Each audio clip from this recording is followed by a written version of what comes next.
My people, what up, though? We back with another episode of All Black Men Need Therapy. My name is Chief, Yo, I'm Butta. What's good, y'all?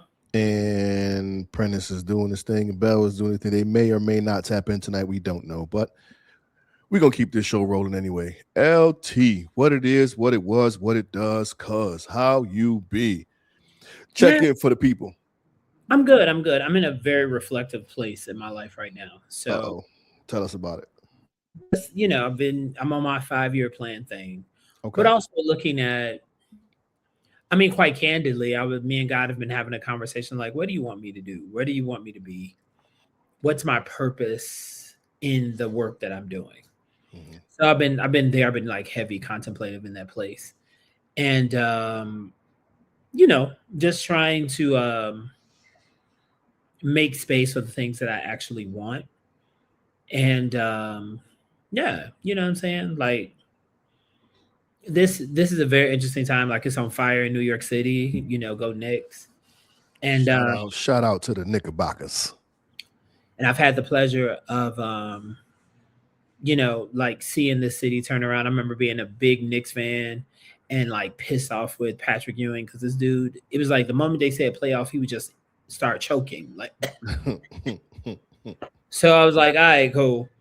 But I slowly and talking about them real bad, which it made me another fan of them because I went through the whole boycott, all of that. So I'm glad I jumped on before they off. Like it was crazy. So that's cool. And I have a couple of keynote addresses coming up next week, and just I'm just fascinated by what I've been able to do with my life, and just trying to figure out what's next. Like what's next for me in a real conversation. You know what I'm saying? And trying to find out. I really have to find out why I don't have a desire to be in. Well, not don't have a desire to be in a relationship, but it's a block there for me, and I don't know what it is. I'm trying to. I miss the lovey dovey. I can't wait to be in love and have a family. I don't have that. I want that part of me back, and I can't find it. So No doubt. I keep buying shoes and shit. That ain't gonna replace the love, baby. Never. It ain't. The hole is too like it's like a Grand Canyon of emptiness. Them shoes ain't gonna never touch the bottom. Well, at least you know. But ain't nothing wrong with a little retail therapy. I love it. No doubt. As for me, man, lot going on, but not really. Today was the official last day of school. I'm like super happy about that because they was getting on my nerves. I'm not even going front. Like bad. Like not for real, like getting on my nerves bad. Like normally during the school year, like when I'm about to like blow a gasket, we get a 3-day weekend. Or it's a holiday, like I get that little break. But I feel like it ain't been much breaks in between, and it's just been a lot. Like it's a different type of kid. The respect level has changed, and it just really got under my skin. You know what I'm saying? I spend a lot of time trying to get kids to just take basic accountability and accept no. You tell these kids no now, and it's World War III. Mm. But I asked politely. Great, I'm still allowed to say no. You know what I'm saying? So it's been rough. I am super super thankful. It is summertime, and I'm telling you, like I am super grateful to be in this space right now. Um, Kids are happy and healthy. I did have a very very interesting conversation with my 12-year-old today. My son and I we got pretty emotional today. It was a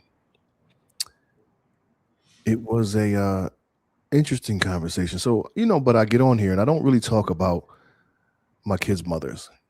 No. I don't really have too much to say about them. I mean, I do, but I just choose not to because I don't need that extra stress, drama, tension, whatever. But in The whole thing, conversation, respect.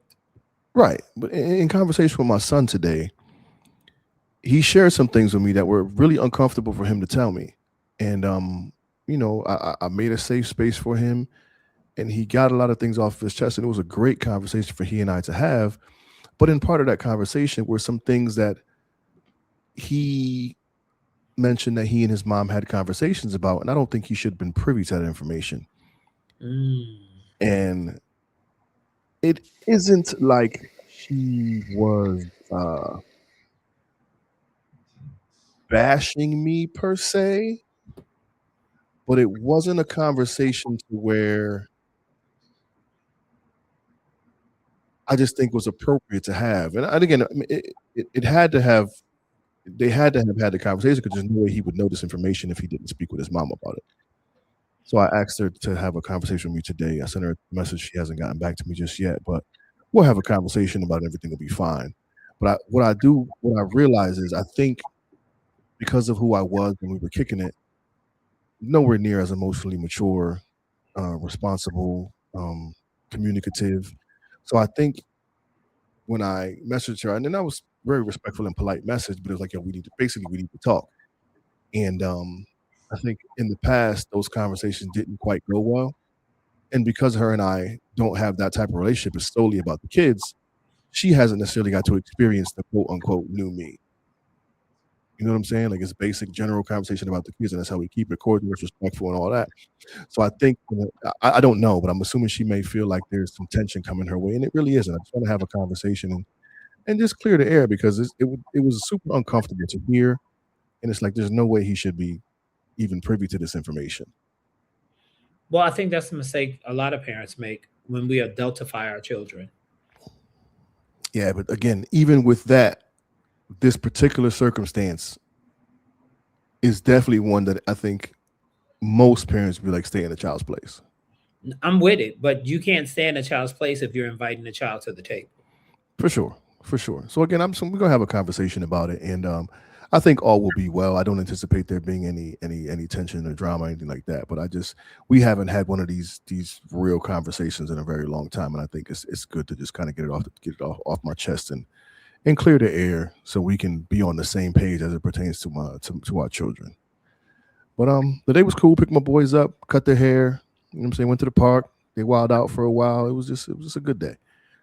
It was a really good day. So now it's just really locking in on picking up some extra shifts at the hospital, making some extra bread over the summer, and getting some things taken care of. I really lock in. I can do everything I want in the next month.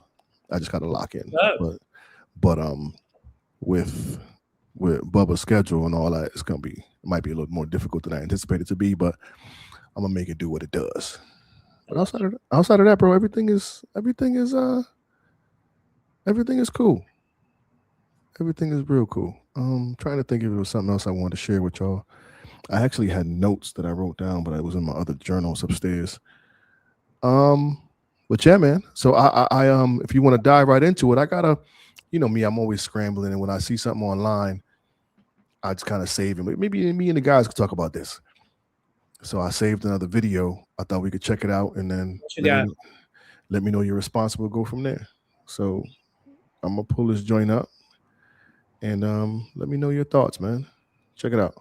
There's a mindset that I don't trust at all. When people say, yeah, I know what this person did, but they never did anything to me though. That mindset lets me know that you lack morals, but also tells me that you don't evaluate people based on who they are. You evaluate them solely by how they treat you personally. And those aren't the same thing. Because someone could be disrespectful, disloyal, abusive, manipulative, but as long as they never did any of those things to you, you'll give them a pass. And that's what you call self-censored judgment. And what people that think like that don't understand is that if someone consistently does wrong to others, you're not witnessing an exception when they treat you right. You witnessing time and your turn just hasn't came yet because character, it isn't situational. So when someone shows you how they move with other people, that's data. That's not gossip or drama. And ignoring that data doesn't make you loyal. It just makes you unintelligent and vulnerable. But that mindset, it also reveals something deeper and uncomfortable. And it shows that a lot of people actually don't care about right or wrong. They only care about personal impact. They think if it didn't impact them, it's not their problem. But that's exactly how people end up aligned with people they should have distanced themselves from a long time ago. Because what you tolerate in others eventually becomes what you experience. And then when it does happen to you, you will say, I never saw it coming. But you did. You just chose to ignore it because it wasn't happening to you yet. That's why you have to pay attention to patterns. How someone treats people who can't benefit them. How they handle conflict. How they move when there's nothing to gain. That'll tell you everything. Because a person's character isn't revealed by how they treat you at your best. It's revealed by how they treat others when there's no consequence. And if someone can do people dirty and still be cool in your book, you're not neutral. You just next.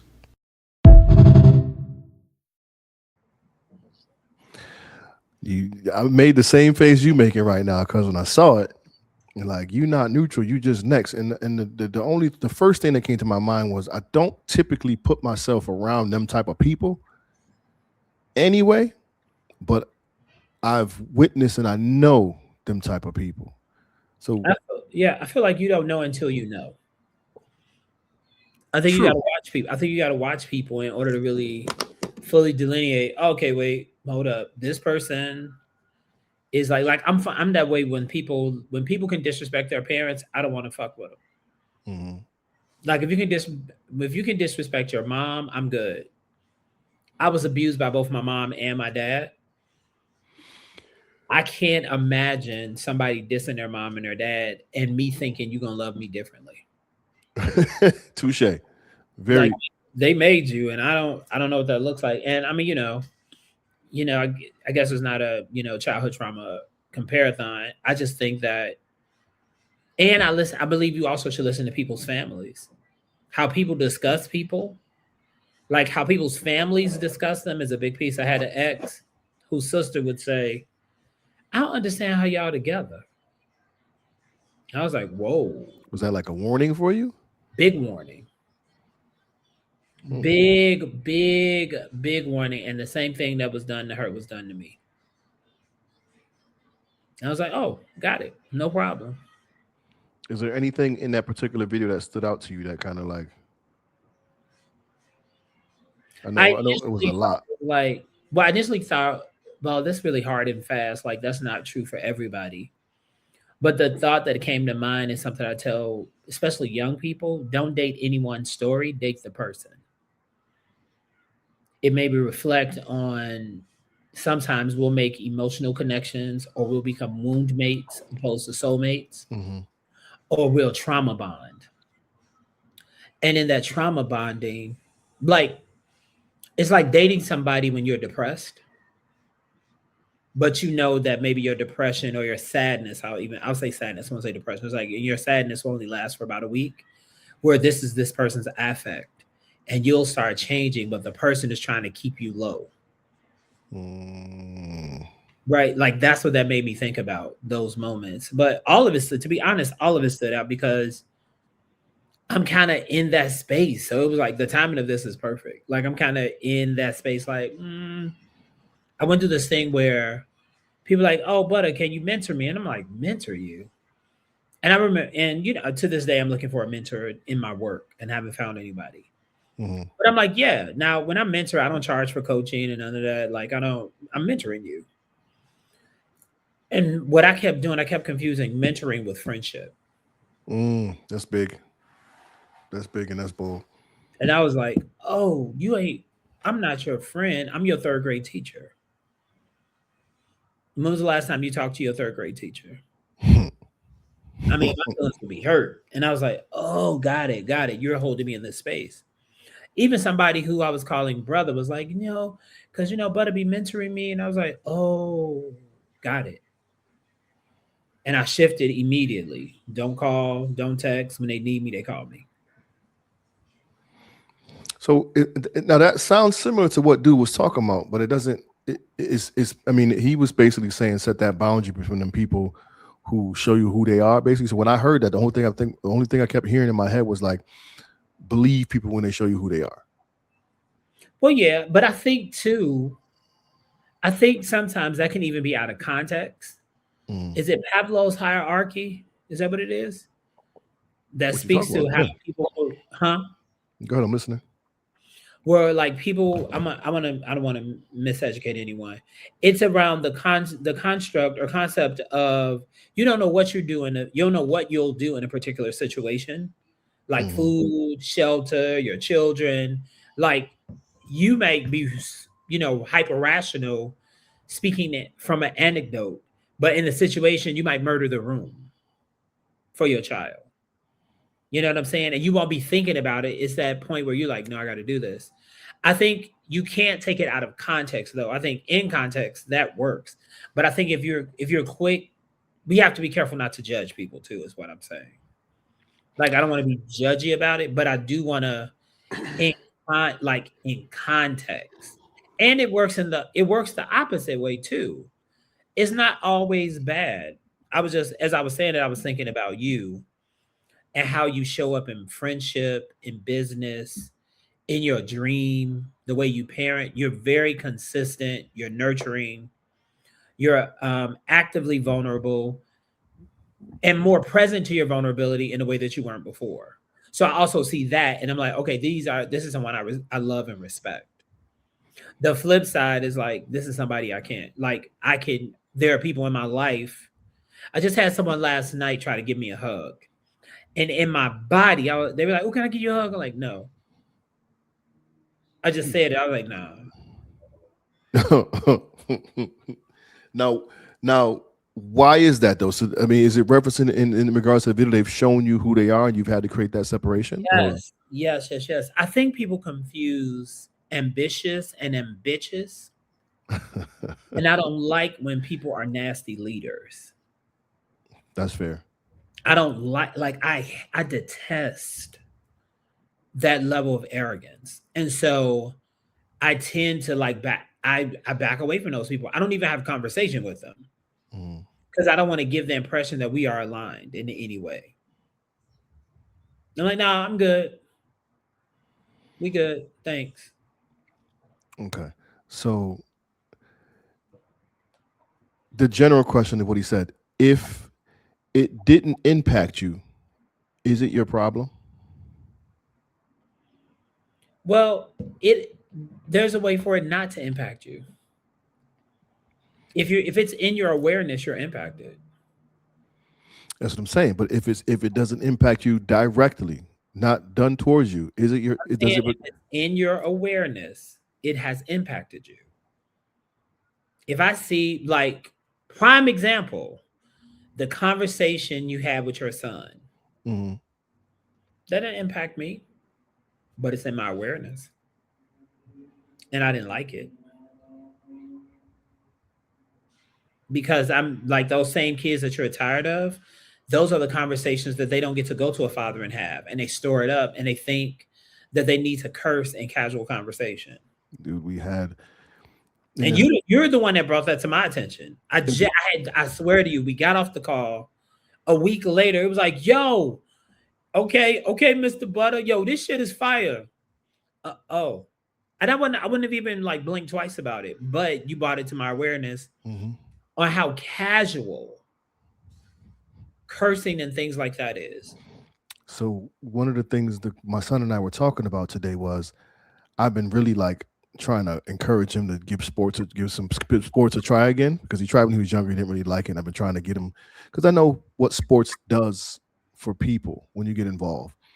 And he we had that whole conversation about what it does for people and how it impacts you and how it helps you grow and can teach you things that parents can't teach you, yada yada yada. And he said, I don't know how we got there, but I'm like, do you believe you're a good person? And he was like, I guess so. And I was like, that's our issue right there. We're struggling with some confidence. I'm like, that's what sports could also teach you, confidence. And we had this whole conversation about confidence and how it don't matter if how good he shoots a basketball, how good he kicks a football or a soccer ball. Like at the end of the day, I couldn't give a damn about any of that as long as my son is a good person. Now let me ask you a question though, because I think he said something very clear. Um, he thinks so.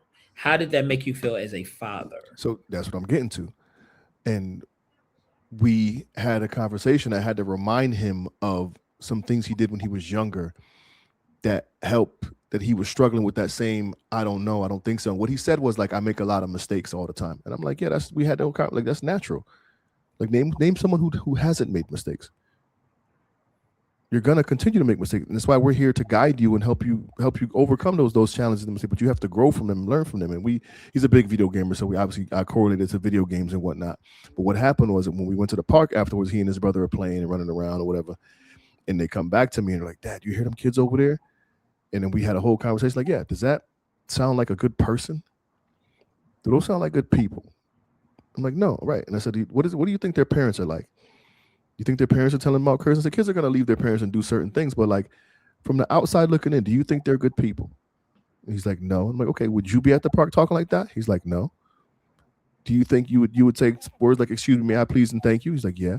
Like, do you think people would refer to that as a good person? It's like, yeah. And I said, okay, if those three people over there were your friends, what would they say about you? And he was like, that I'm nice, that I that I'm smart, and that I work hard. Like, don't you think those are qualities of a good person?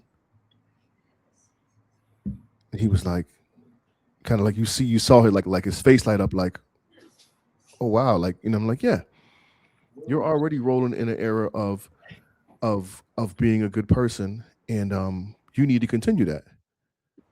Yeah, And but I think also in that moment there was the opera. I think what also happened, that also happens with men. I think your son did what I call the father son check-in. Like, we are always, and I think this is gay, straight, whatever. We're constantly looking for approval of what it is to be a man from our fathers. mhm. And I think, though you heard it as a father around confidence, he was looking for like this kind of alignment or awareness or not validation. Like, he was measuring himself up to you.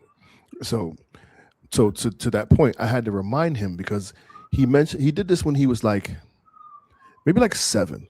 We're at a birthday party, and he's playing musical chairs with the kids.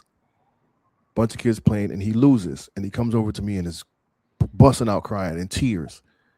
And I'm like, I'm just like, buddy, why are you crying? He's like, yeah, I lost. I'm like, it's okay if you lost, but why are you crying? He's like, because I'm a wimp. And I was like, no. We had a like, no, that's not the case at all. Maybe you're a competitor. You didn't like the fact that you lost, so you got to keep going. Yeah, that's that competitive You got to nature. go back, right? So he goes back and he loses the second game, but now he comes in like 4th place.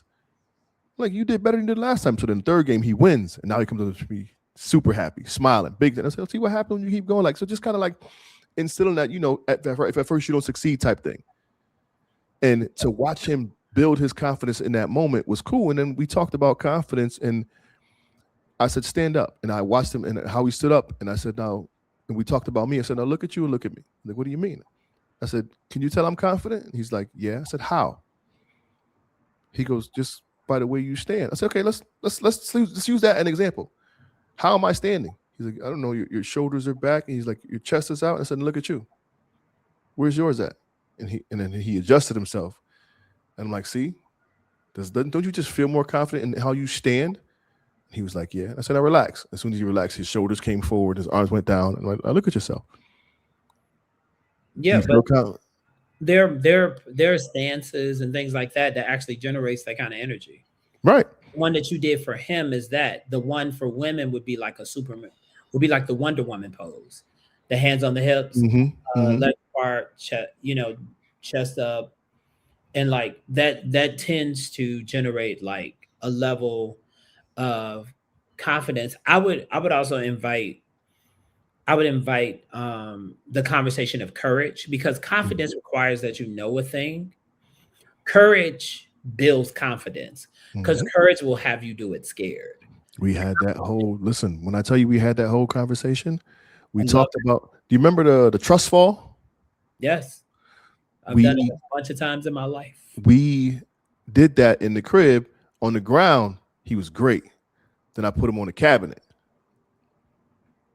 And it took him probably 45 minutes to do that. Then we had that whole conversation about courage and trust. And it was just like, listen, you pushed past the fear just now.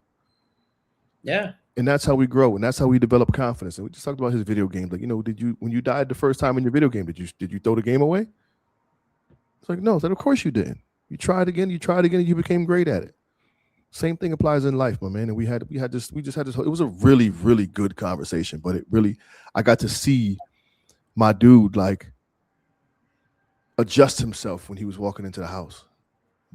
Go from, yeah, I know, to yes, I understand. Like, just watching him, and it was just really, really cool to just watch him in real time, catch himself talking to the ground, and then pick his head up and speak clearly and enunciate. And it's like, okay. Well, I think moving in the right direction. I think getting back to the point of the brother, when it comes to even your children, I think there's something that's instilled in people who understand boundaries in a particular way early. I think if you don't have, usually people who don't have great boundaries have horrible core values. They either don't know them or they haven't established them. And what you're doing in your children, you're establishing core values. As they have those core values, they'll know that they're like, one of my core values is love. I believe that love is the greatest disruptor. And what I mean by that is your behavior won't change me loving you. Right? Because that's where I like to say. Also, authenticity. I'm not gonna show up as somebody other than myself. And to that point, I'm not gonna show up acting a certain way so that others can feel comfortable with themselves. So you said something that was very interesting just now, and I'm taking it back to the video we just saw. You said your behavior won't change me loving you. Mhm. I do agree with that. But what he talked about was that behavior that we accept because it necessarily hasn't happened to us. Mm-mm. So That's not, can I? So I'm hearing. So what I'm hearing in that, what I'm hearing is that if we can still like, are you implying that they can get away with the shit, or you can still love them but still have your boundary? yeah, there are a number of people I love that I don't fuck with. I know how to love you across the street. There are people right now I love with my whole self. They'll never hear from me again. Now, is that because they did something to you, or you watch how they moved in It society? depends on the people. I've seen people move a particular prime example. You voted for Trump, and we rocked for years. That So kind that of shit, and they're like, "I know what you're thinking now." that's enough for you to disassociate yourself from people. More than enough. Some More people, than enough. some people would argue that that's petty, butter. They say, "Oh, because I who I It voted is. for, you don't rock with." You know what else is petty? Pedophilia. Touche. You know what else is petty? Removing uh like children who need more support via IEPs and things like that out of the Board of Education, most recently. Mm. Removing Asperger's for the DSM-5. And with Asperger's comes a lot of Black and brown children. And so that funding has also gone out the window on some level. I think also you have young people in today's society who are vacillating between gay and straight through the week, Mhm. but you have so many committing suicide. Black suicide rate among Black men is increasing exponentially. We're constantly being taught in this society that Black men can be aborted at any age, but you still say you're pro choice. I've also learned acutely at the hands of those folks who are now coming back with apology tours. I regret my vote. That I stopped doing it a long time ago, but I don't refer to Black people as people of color. Tell me There, more. there are Black people, and then there are people of color, but we ain't people of color. Interesting. When you say people of color to us, you minimize our struggle. You minimize the things that we've gone through. Touche. You have to like face that. So if you voted for Trump, then you also you voted against me, somebody you say you love. That's bold. So one of the things the gentleman said in the video snippet, he said, "What you tolerate in others is eventually what you experience." If you let somebody disrespect you once, I just learned this with my granddaughter's grandmother. I rock with this sister for years, but I just kept finding her being more and more disrespectful. To The last, you, yeah, and it was subtle stuff, but she also, I think she's still holding some stuff about us not working out, and for her, why we aren't working out. We love each other, romantic, intimate, the whole thing. I just don't want that with her. mm, And so, but a prime example, she had just gotten back from Morocco. She was in New York. She says to me, "Oh my God, I just spent all this money, Rocco. I don't have a place to stay, and it's expensive in New York. Can I stay with you?" Does that sound like she coming to visit me? Not in the least. Right. So I said yes. Oh, and my friend is coming. You know her. We've been friends for 30 years. Y'all have been friends for 30 years. Hmm. All right, cool. Now I'm in an impromptu tour of New York. Okay, but you just said you need a place to stay. You say you needed my time too. No problem. Then I'm watching the way she's dealing with her friend. Oh, she needs to speed up. They're older women, right? They're in their late 50s, what have you. And, her girl got knee problems. So I'm walking with this young lady in New York City because I want her to be safe and doing, and, my granddaughter's grandmother know if something pop off, I'm willing to risk it all. Hmm. That's just who I am when I'm with her. But, and then Sunday came and I was like, all right, what time is your flight? Oh, no, no, no. We're staying till Monday. That's not what we agreed to. Wait. It gets better. She finds a flight on Sunday. She leaves. Actually, With an attitude? well, without her friend. Her friend had to stay extra day. Oh, the friend that she been friends with for 30 years. Yeah. And then I had to go to work the next day. Oh, that's a little uncomfortable. Not uncomfortable at all. She had to leave. No. This is a woman. This is somebody's child. You're never going to be in my presence and feel uncomfortable or unwanted. It won't happen again. One of the questions I wrote down for this conversation was, do you have much experience with people who mistreat people yet are still a part of your circle because they treat you well? No. That would have been a question I would have been able to answer well in my 30s. At 50, my circle is small. My circle is small. How do you do with people mistreating people in front of you? Are you quick to call out? Because I have been Yeah. I've been super passive in certain situations that I think about that. I've been passive before. I think as you get older, like well, I also think it depends on where, I guess. Like because of the work that I do, I don't tolerate disrespect. You can't disrespect our clients. Hmm. I don't play that. Not even almost. Um I had a situation in the school where I've had to check a teacher and risk like the contract because I felt like they were being really disrespectful and condescending to a student, Hmm. and I said something, and then I was bombarded with, "You don't know this student? I know people. I Right. study people for a living, Hmm. and what I know for sure, that child will not be built up under your guidance. That child will never be good enough, and they know it." I'm trying to think of if I don't. Yeah, Again, so to the principal. but I'm trying to think of that question I asked you with the experience about dealing with people who mistreat others but treat you well. I can't say that I do, but I can say in several situations I can distinctly remember myself not speaking up when I should have. How is it your place if it It didn't impact you?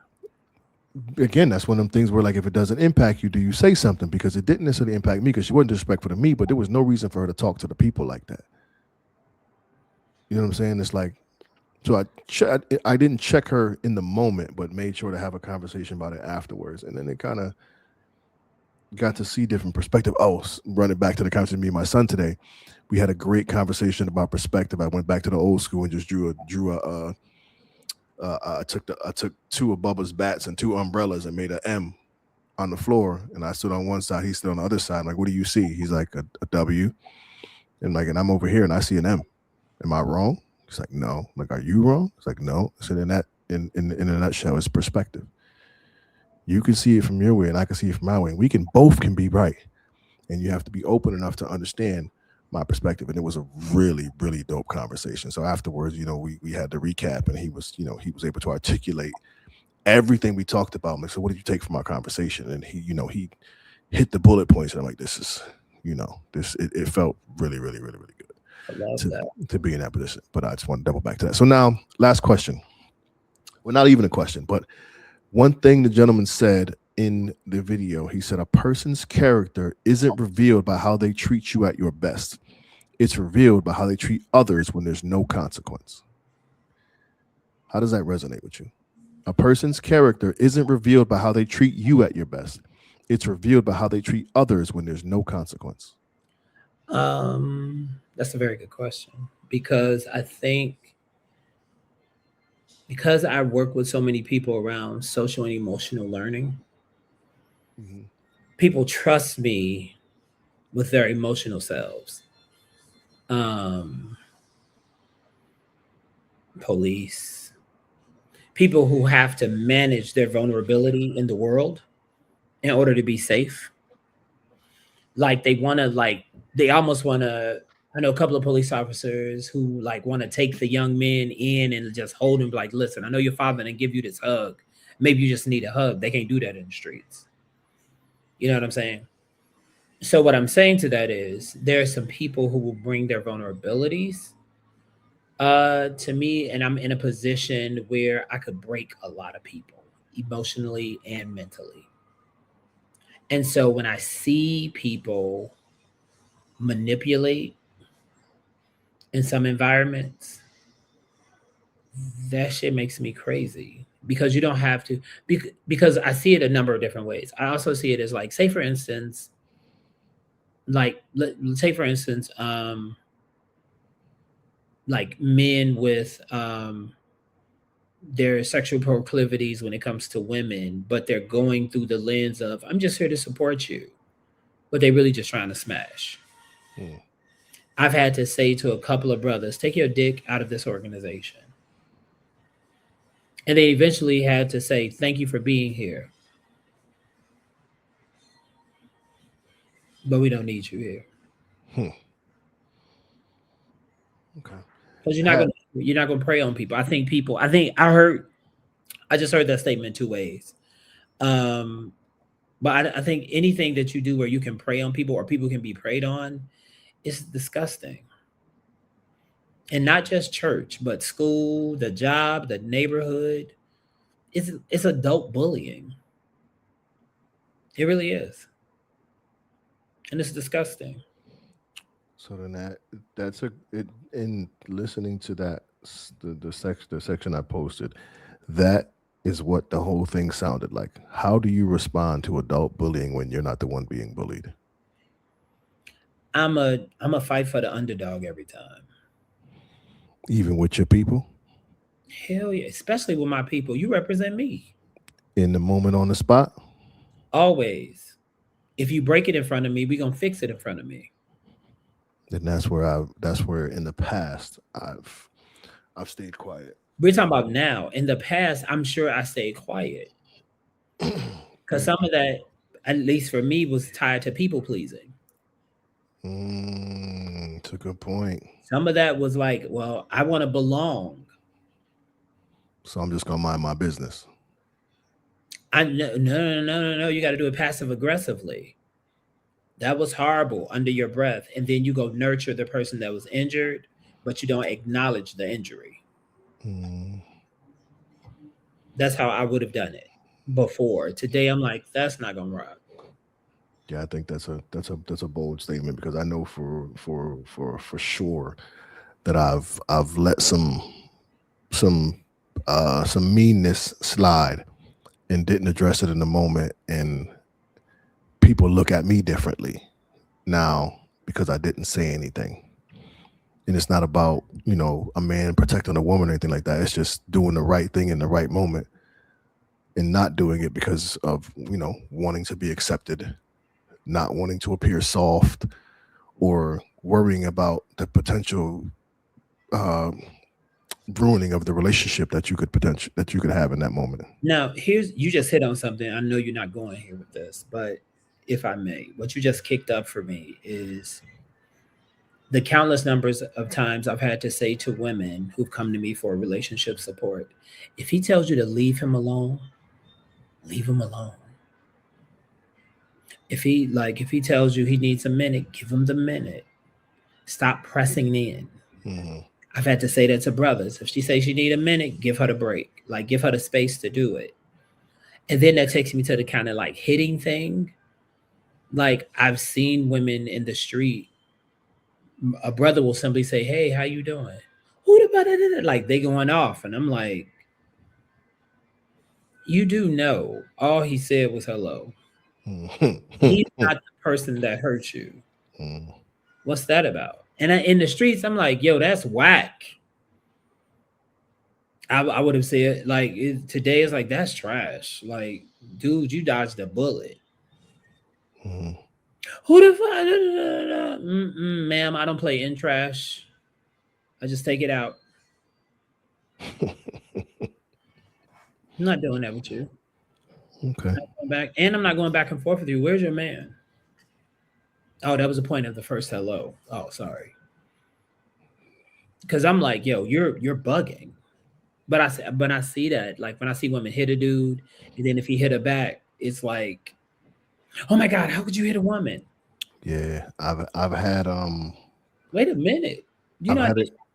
go ahead. No, that to that point right there, I've had instances where the hit was even playful, and I'm like, nah, don't do that. Don't do that. Like, don't even play like that because it's not cool. So let's go back. I believe that you should always speak to the person that you're with the way you want other people to speak to them.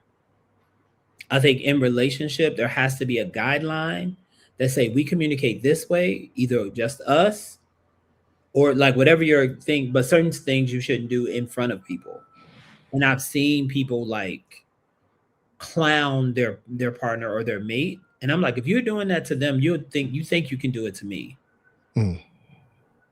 And so let me just, and that's a big turnoff for me. I stopped messing with the whole couple. When you say that, like I hear playful clown. You talking about like disrespectful clown? Like Playful clown. I think playful clowning is a big mistake. Dudes just like play hitting. If you play hit, you're a real hit. I grew up in abuse. I don't play hit. I don't play hit. I know that at any given moment, if you hit me too hard, I'm gonna try to knock the hope out your future. Like I know I'm so serious. Like I don't play hit me. Don't do okay. something else. Don't play hit me. And then don't. My mother called me dumb and stupid. Told me I wasn't gonna be shit. Watch your mouth. So there's this like again, and this is maybe just the weirdness of me, but I kind of admired a couple who can joke and rank on each other and have a good time. Like to me, ain't much better than a woman who's funny. I'm saying do that shit at home. Cause somebody who want one of y'all is gonna see that as an inroad. I can see that too. Yeah, nah. I think some stuff do it at home. Like do that in the company of you and your baby, and you know what? Your mama made you slew foot. Like, haha, that's funny. Mm-hmm. Cause you'll do that in public, and somebody will walk past and be like, "I like slew feet." What shorty say? You better take care of your man, or because it's a raggedy bitch, you will. Can't remember where it came from, but one comedian. Think about it. We got all these BBWs out here, and they're gorgeous women, and then people like that's not good enough. I want a BBL, right? And then who does the dude cheat with? Regular ass Sarah, who ain't had no work. Right. You know what I'm saying? And I only use it as an example because there's a belief. I believe that you should be able to enhance your body the way you want to. Shout out to the regular Sarahs, by the way. And shout out to the BBLs. Shout out to the BBWs. But like, I feel like you should be able to enhance your body the way you want to. But I think that I heard this brother say this was so crazy. He was like, the sister was like, I'm a smart woman and I and I'll have a BBL. He said, because you're standing too close to them in the club. I don't know the difference. Mm. Mm. I said, oh, Yeah, what? there's that too, for So sure. inside of the conversation of, because I think though his conversation might have felt linear on some level, it's like it has so many dimensions to it Mm. around, because I watch how people, because then the flip side of the conversation he was having too is watching how people treat themselves. He did not mention that, but that But he spoke to it, but he didn't. Because I also feel like if I watch you treat yourself a certain way, then you're absolutely gonna treat me that way. Like I can't wait to apologize to Bill and P and you, right? Y'all time is valuable, mhm, right? And for that I do apologize. Though my intentions were one thing, my impact was very different. right. Yeah. And so I think that piece is very important. I have to respect y'all time, but wait a minute, I gotta respect my time. I talk about this podcast all the time. Mhm. I can't be late for podcasting. Not if I say I love it and love y'all. That's bullshit. That's fair. That's absolutely fair. But I think that's his point. Like you have to you got to check that shit. So, yeah, Yeah, that's how you go about it. Well, yeah, listen, man. I don't want to drive this thing and beat this thing through the wall. I think there was a good conversation. We went all around and back and forth, but I think there's some good nuggets in here for people to take and apply and use for themselves. So before we do that, why don't we go ahead and give them some final thoughts to run home with, man? Let's do it. Talk to me, brother. Final thought. What you got? I'm just gonna ask that you trust yourself. You our I think our bodies are set up with this kind of like warning system. Trust your gut. Trust yourself. And when you feel that uneasy feeling when you're around somebody, trust that. I would say the adverse is true. If you feel a warmth and a connection, trust that too. But I think your body will tell you, oh, okay, this person is having a moment versus this is this person's character. And we know that what shape character is habits. So you want to see how habitual a person is either with people or with themselves before you know, fade or you silence yourself or distance yourself, right? I say give yourself a chance to give them a chance. That's dope. Give yourself a chance to give them a chance. That's dope. I think, in just in general, from this conversation that we just had, one thing the main thing I'm taking from it is not letting people get away with unkind, rude, disrespectful gestures in front of you. We all know right from wrong, and we see people doing things that give us that cringe feeling. Sometimes people need to be checked and need to know. And if they continue to do that, then we got to start establishing, the people we keep around us, because I don't hang with rude people. And I get people have bad days and so on and so forth, but if people are making deliberate choices to treat others unkind and unfair, we got to check that. No more innocent stand bystander, because they're not doing it to you. Don't mean it's okay for them to do it to others. Check them people, because it means a lot. Um, yeah, man. I think this was a good little run through right quick. So y'all, we appreciate y'all for tapping in, man. I thought it was a good conversation. Let us know what you think. You can hit us up at allblackmenneedtherapy@gmail.com. We are on all social media outlets at All Black Men Need Therapy. We have a voice line, y'all. You can hit us there too, 860-410-6160, 860-410-6160. And we are here every week to provide y'all with an opportunity and a safe space for Black men to openly engage in conversations surrounding mental health. Every week, sorry we missed the last one, but we was on the road, but we try to get to y'all as often and as much as we can, because we care and we know the work is important. Yeah. So y'all stay tapped in with us. We're going to keep doing what we do and getting bigger and better every single week. So per usual, y'all, do us all a favor. Hug a Black man today Man, yeah. and tomorrow. We out, y'all. Peace.